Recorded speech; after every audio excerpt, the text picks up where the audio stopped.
put it up here. Just a minute, and I'll do that so that I can take you through what we're going to do together here. So just a minute, and then I would be able to do this.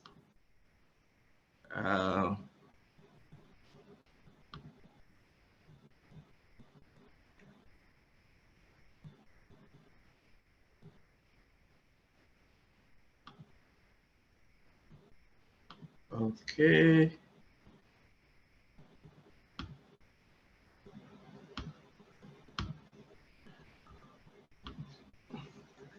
I don't know if you can,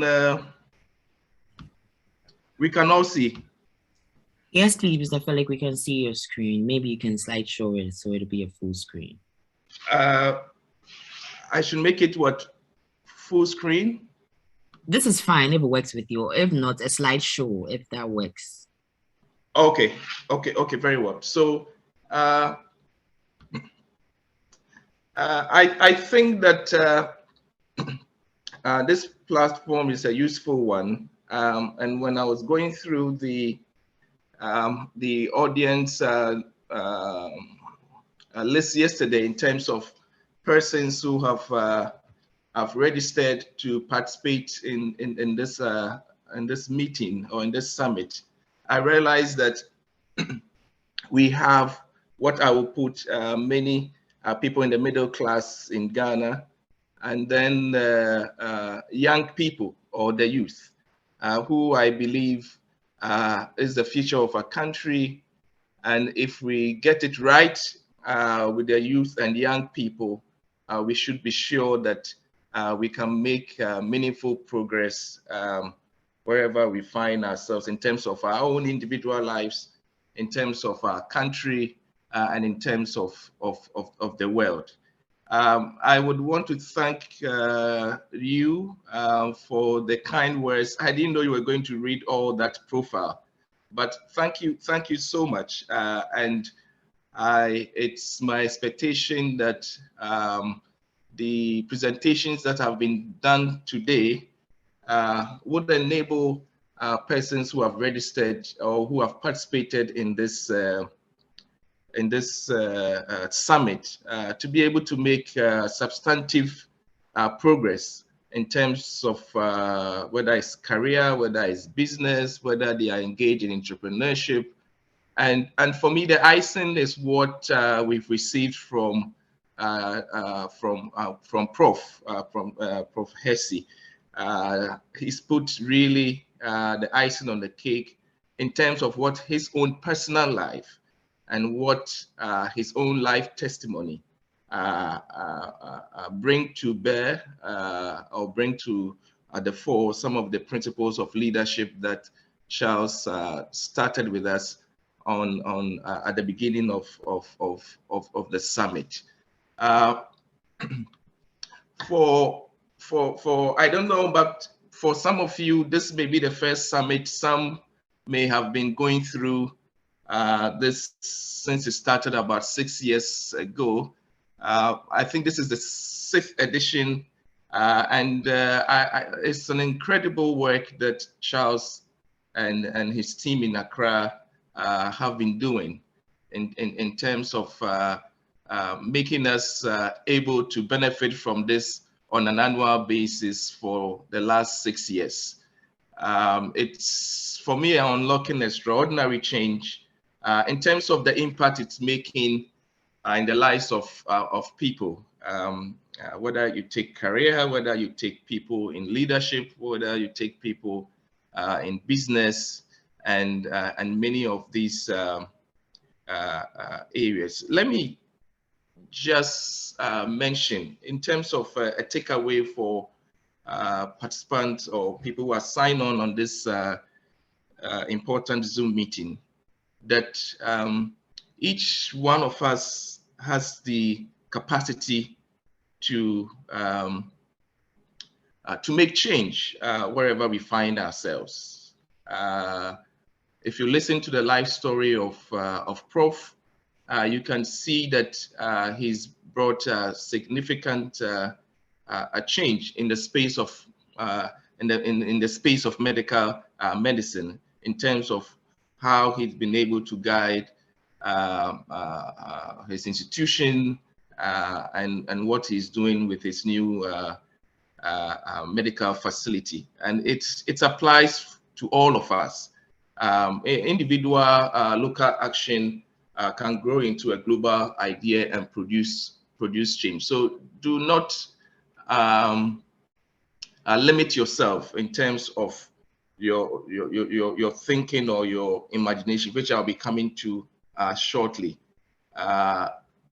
We can envision a future, or visualize a future, or conceive a future that can bring enormous opportunities for everyone. And as I have put as the topic of my presentation, envision the future, engage others, and deliver results. We all have the capacity to be able to see beyond in terms of what we want for our lives, what impact we want to make, whether it is for the church, whether it is for the community, whether it's for your individual life, whether it is for the country, and whether it is for the world. And as you envision or have an imagination of what you want to become, let's say in 3 years' time, or 5 years' time, in 10 years' time, in 20 years' time, the important thing is to know how to engage others. How do you bring others around this idea of the future that you are looking at, so that you'll be able to achieve what you've planned for yourself, or to deliver results. Before I proceed any further, let me just make an appeal, and I'm making an appeal to you all, because I realize that from the platform we have over 150 people who are signed on. So speaking to over 150 people, I know that if each of us carry this message, we can make an important mark. And the appeal is for each one of us to pledge to pause in terms of information, or what we have come to know as misinformation that is going on across our world, particularly through social media. Many of you have come across things on the internet or on the social media, and for me, it's important that we reflect on what we see, what we hear, and what we decide to pass on. If we're able to do that, then this growing threat of misinformation can be dealt with, particularly currently in a pandemic, what we call a pandemic world, where COVID has changed our world profoundly. What we put across, or what we send across, is important. Particularly those of us who are on social, whether on Twitter, whether on WhatsApp, whether on Telegram, or what have you. So the appeal I'm making, which I'm very passionate about, is that whatever you receive, even today, beyond this summit, if you receive a WhatsApp message or a WhatsApp video, whatever, just ask some simple questions before you pass it on. Asking these questions would help us to be able to deal with some of the misinformation that is going on, gaining currency, and causing a lot of havoc to communities, so that we are not part of the rumors and conspiracy theories that are increasing by the day. So I ask yourself these questions that I've put up there. Who made what you try to pass on to another person? What is the source? Where does it come from? Ask yourself, why are you sharing it? These are very important things that I think we should look at. And I think we should also ask about, I think I repeated this here, but ask yourself, when was it, what you are trying to share, when was it published? If you are able to do these that I am requesting you, then you would have verified some of this information, so that as you share it or as you pass it over, it would help instead of contributing to the rumor mill that is taking over our globe today. So let's go into the first part of the presentation I want to share with you, which is to envision a future that you can work towards. And for me, the important idea here is that we all have the capacity to be imaginative. Imagination, as people would say, is a superpower, and it can help us to be able to create the future that we want for ourselves. And it can be a future in business, a future in a career that really brings you satisfaction and helps you to contribute to society or to your community. And current challenges or difficulties should not deprive you of being imaginative. What is important is that you put in place a strategy, or let me just borrow from the presentation that Professor Hesse made. He spoke about having a plan. Imagination or having an idea has to go with a plan. Hope itself is no strategy if you don't back it with a plan. When you have hope of getting to a stage of your life, it is the strategy that cements it. So go out there for your life goals in terms of your dreams. Move towards them. And as we know, when you have life goals, you put them into a framework that you can follow in terms of having SMART goals. They should be specific, they should be measurable, they should be attainable, they should be realistic, and they should be time bound. And if you have a plan attached to your goals, I could assure you that you should be able to achieve your goals. If you look at the presentation that Charles began with on the principles of leadership, leaders also set goals, and it is these goals that they are able to walk the path with their followers. Let me proceed to share with you some thoughts I have on how you can engage others as you proceed with carrying out the ideas that you have. And I would be quick with this presentation so that we can have more time to interact in terms of exchanges with questions. So I could share with you some things that I have done for myself that has contributed to pivot me in terms of what I have done in my career. It's important that we appear authentic. When we have a goal and we want to get it executed, bringing others or engaging others is very important.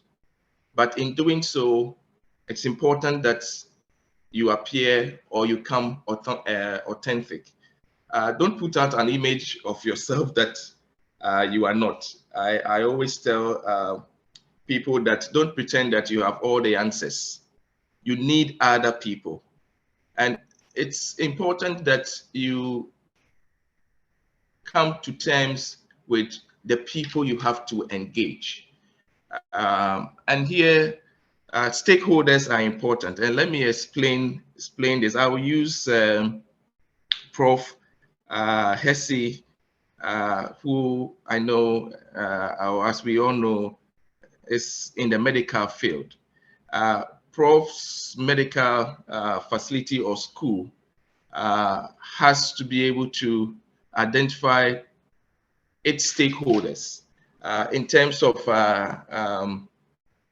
in Ghana, operating a medical facility in Ghana or a medical school in Ghana, you have regulators, or in terms of you may have the Ministry of Health, you may have the Ghana Health Service, you may have the Medical and Dental Council. These are stakeholders that Doc or Prof would be working with. So in terms of implementing his vision or plan of setting up a medical school or running a medical school, he needs to be able to engage all these actors or stakeholders who have a bearing on the facility that he's trying to run. Because what these stakeholders do or don't do have implication for the work that he's trying to do. The students are stakeholders that he has to engage and work with. The faculty is also part. The administrative staff and so on. And then partners beyond Ghana. So in terms of driving a vision that we have, or in terms of driving a business idea, these identifying stakeholders or people who can impact on that particular vision or that particular plan, it's important. When you're able to identify them, then you would be able to engage them well. It goes for a business, or it goes for a student. As a student, your stakeholders would obviously be your parents, who have a stake in in your academics, your teachers, your colleagues at school, your family, your siblings. If you're able to engage them, then these people can rally around you and help you in terms of your preparation towards exams, or even help you in search of scholarships and stuff like that. What I have realized in my career and in my dealing with people is that not many people are able to identify stakeholders to help them drive their vision and to help them drive the plans that they have. It goes for somebody in business. Your competitors are stakeholders. The Registrar General's department is part of your stakeholder. Your bank is part of your stakeholder as a business. If you are able to identify all these stakeholders and know how to engage them, it will enable you to be able to put your plans really firmly and concretely down, and to be able to execute them. If you intend to export out of Ghana as a business, let's say you are engaged in non-traditional exports and you want to export outside Ghana and you are a business, obviously you should be able to identify that the Ghana Export Promotion Authority is one key stakeholder that you must engage. You should be able to engage the Standards Board or Food and Drugs Board to be able to get certification, so that your business has all the requisite requirements to be able to thrive.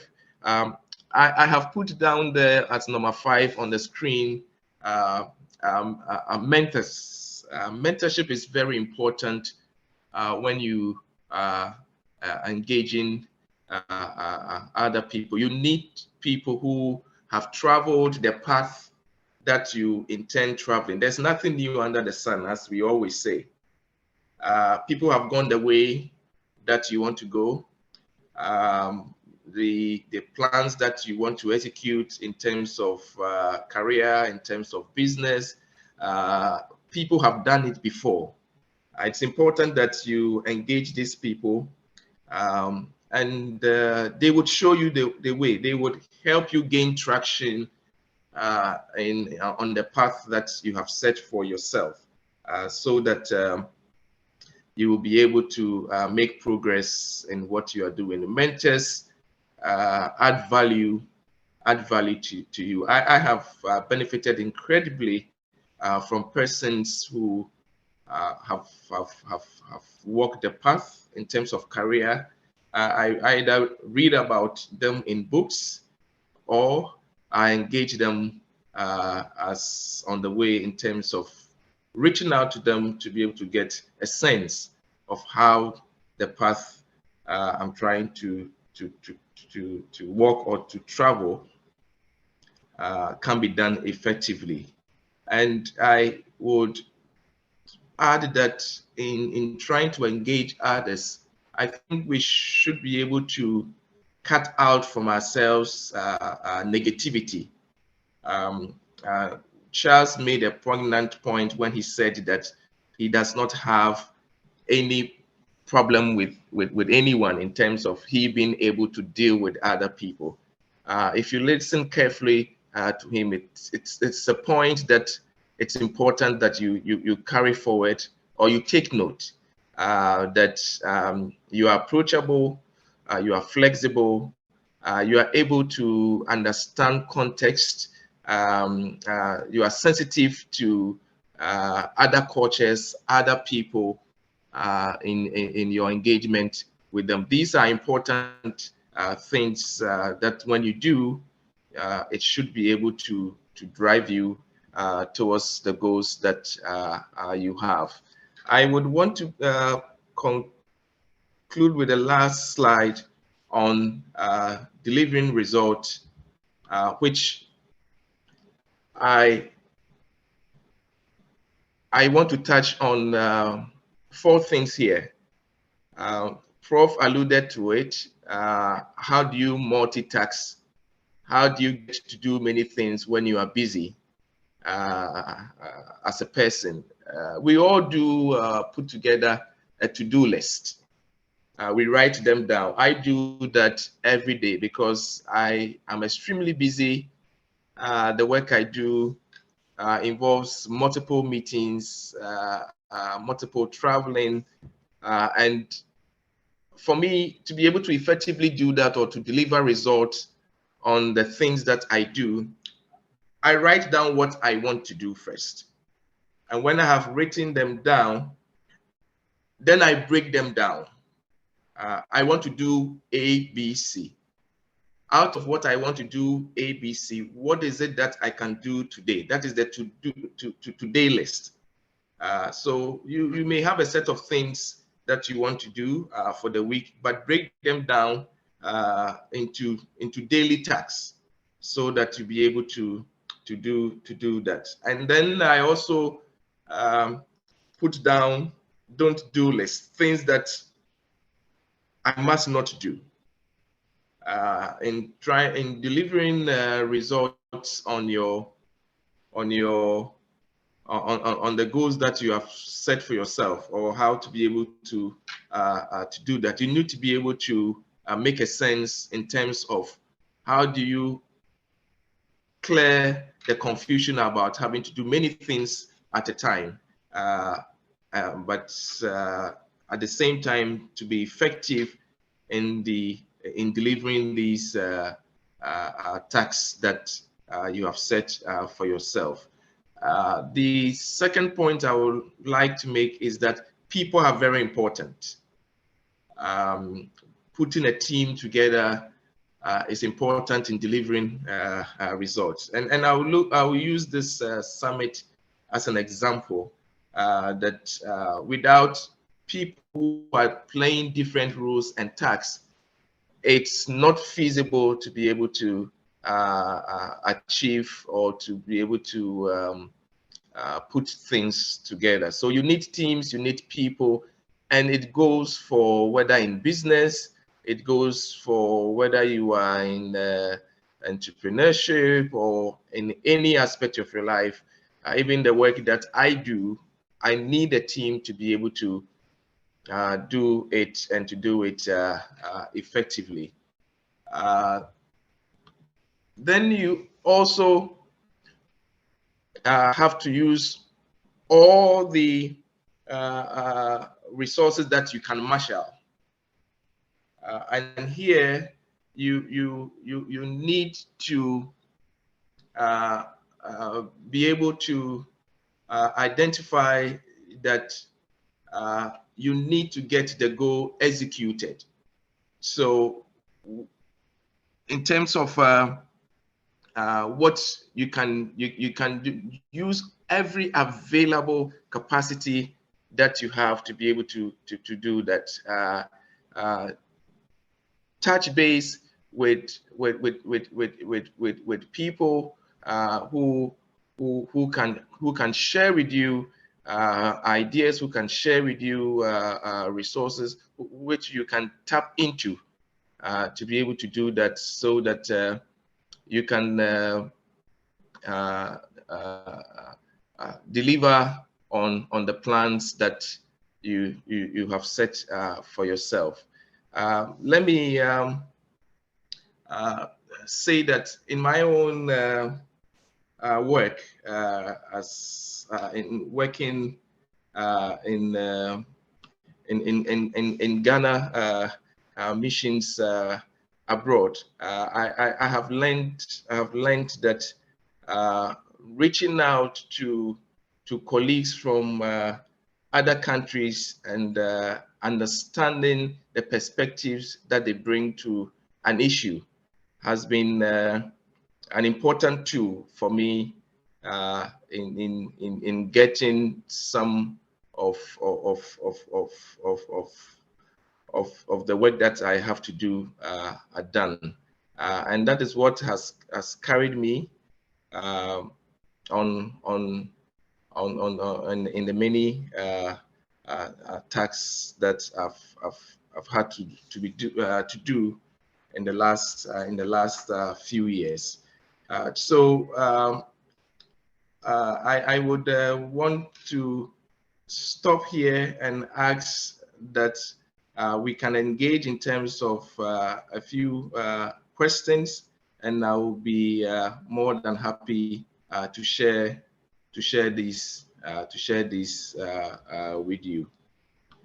Thank you, and I look forward to much interaction.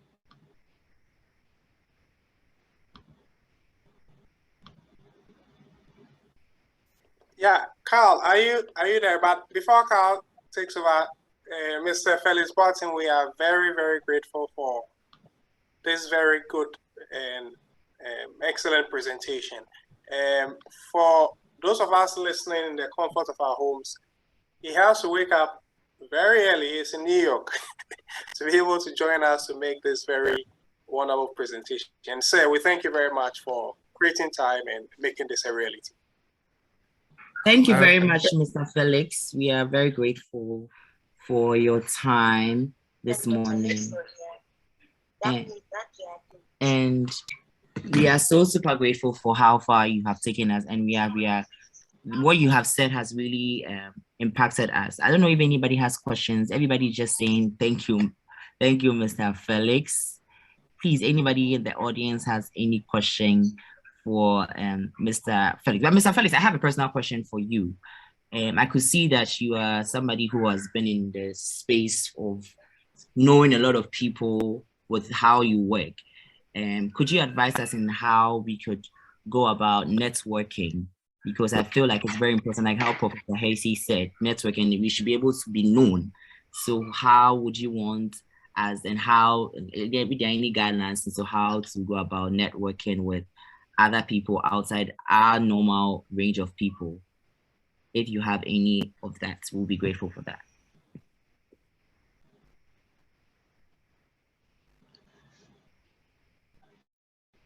Thank you. Should I tackle this, or I wait for some more questions? I guess I can respond to this. Yes, please, you can respond to this. And as and when any other questions come up, we can. Yes. Thank you. Thank you for raising the question of networking. For me, it is the greatest resource that as a diplomat or as a business person, the greatest resource that you can utilize or leverage. The starting point is to have develop this respect or warmth towards other cultures, other perspectives, what people think. There's no idea that is stupid. Probably that idea may not be ripe for the season or the period that you may be considering it. But for me, when you develop this sense of respect and able to relate to people, to be warm to other people from other areas, that is when you begin to get networking properly afforded. Attend event, and when you attend event, approach people who are participating in the event or who have also come to listen. That I think that is one area that you can use to develop a network. Secondly, many of us go through the secondary school. Many of us go through the universities. You are in churches, you are in groups. Those are the starting points. Those are the communities that you can begin to build important focal persons or focal points that you can utilize as you are progressing on a career. Because these are persons that are going to grow or are going to progress to be the important people that you want to engage. So let me advise that you step forward to participate in activities. It's due to the I think this event, for instance, was pushed onto the virtual platform because of the evolving situation with the COVID pandemic. But if it had been an in-person meeting, it would have been a veritable place for you to speak to one or two persons who are within your space at the event, who you can reach out to and add to your circle of friends in terms of how you can exchange with them. They may probably be doing the same thing that you are doing. So I would encourage that don't despise some of these events. Don't despise some of these platforms or opportunities to meet and exchange with other people, because they are the same people that you would be meeting as you go in the ladder of your career. So that is what I can share with you in terms of building a network. Wow, thank you very much, Mr. Felix. Maybe you can share some of your top high class events to us so that we can also attend and meet top tier people. And please, somebody has a question. Melody Quantima AJ Fendieli. Sorry for your mentioning your name like that. Okay, she says that there are other stakeholders that are very vital to your cause, but sometimes it looks very difficult to get to them. What practical steps approach can you employ to break through such challenges? Someone also has a question. Phoenix Hot says that, please say, can you highlight on entrepreneurship? Another person says that, thank you so much for your presentation. We are grateful. I would like to find out if there has been any personal deliberate decision taken which has pushed you to where you are. Thank you very much. And I also have a last question that I can see your work might be political in a way. How are you able to make sure that you are in both space and do things seemingly so that, I mean, even now that I think that at the time that you were at the Foreign Affairs, it was a different government, another government had changed, but you have still been appointed and everything. So if you can also help us with that in how to manage things politically, that would also be great. Thank you very much.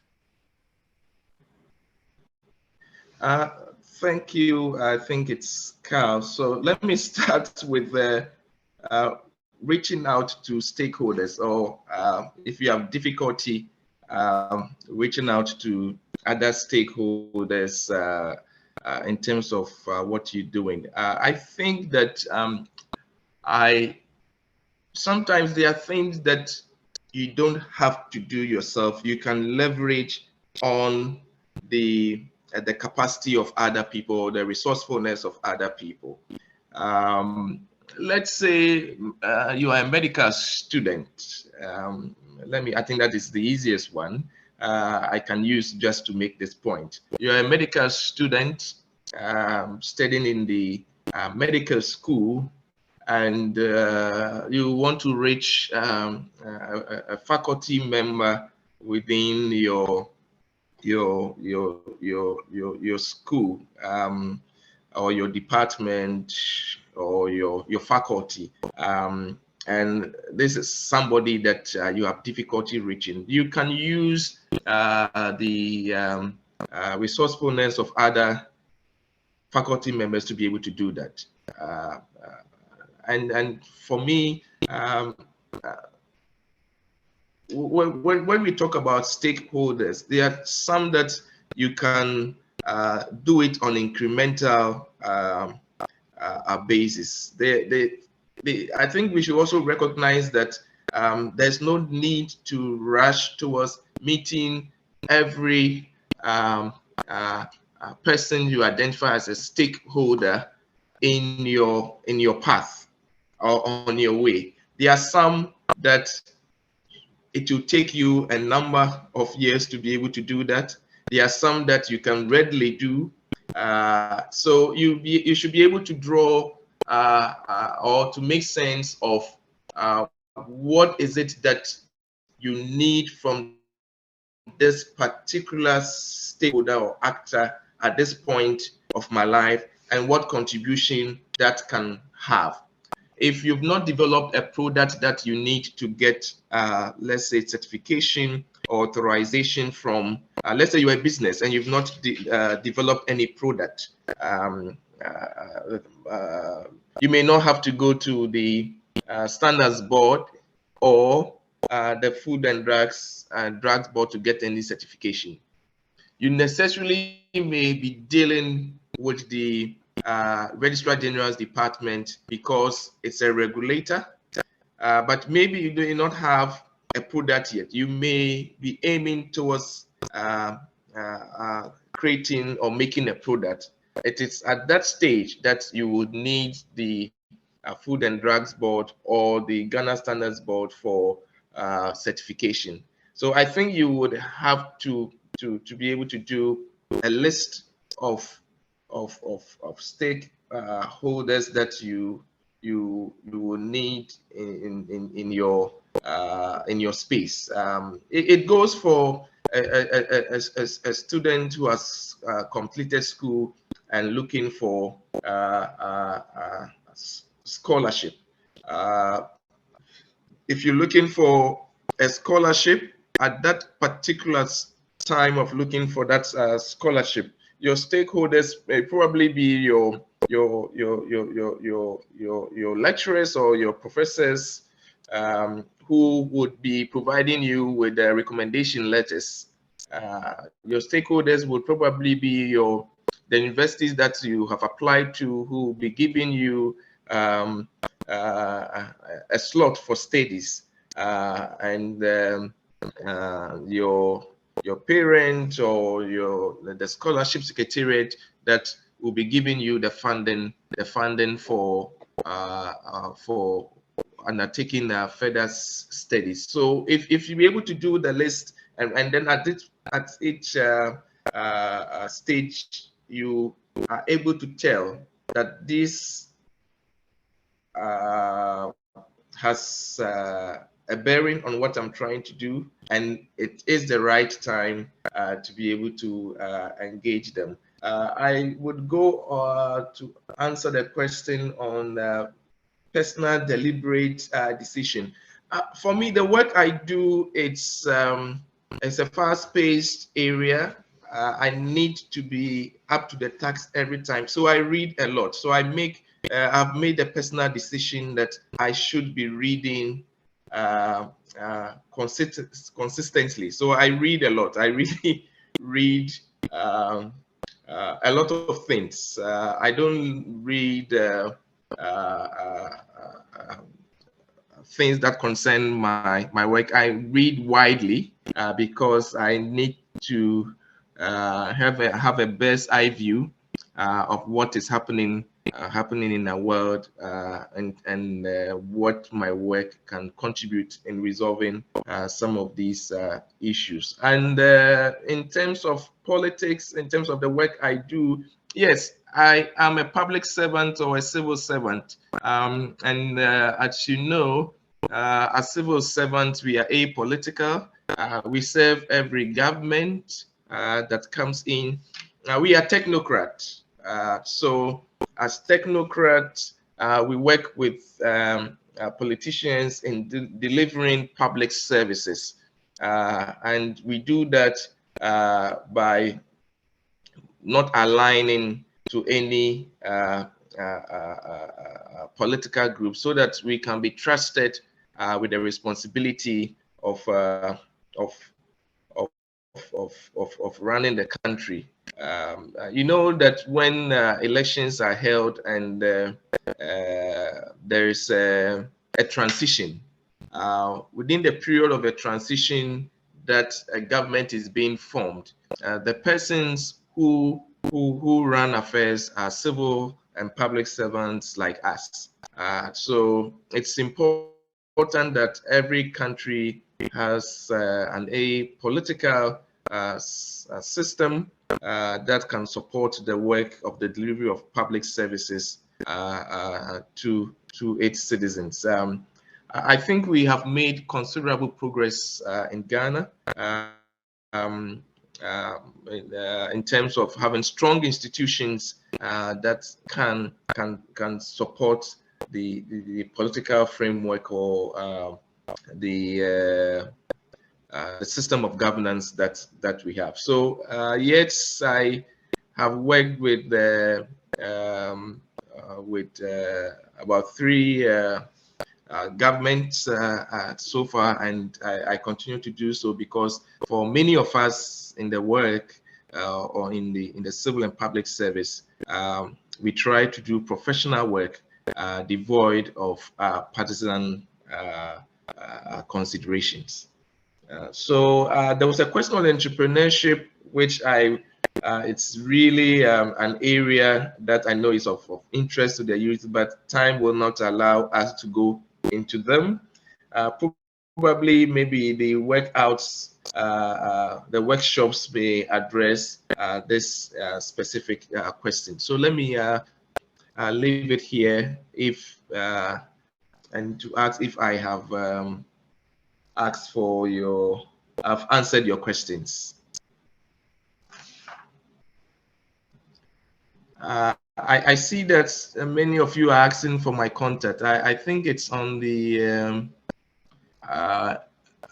I have tried to put it up again if you can see it.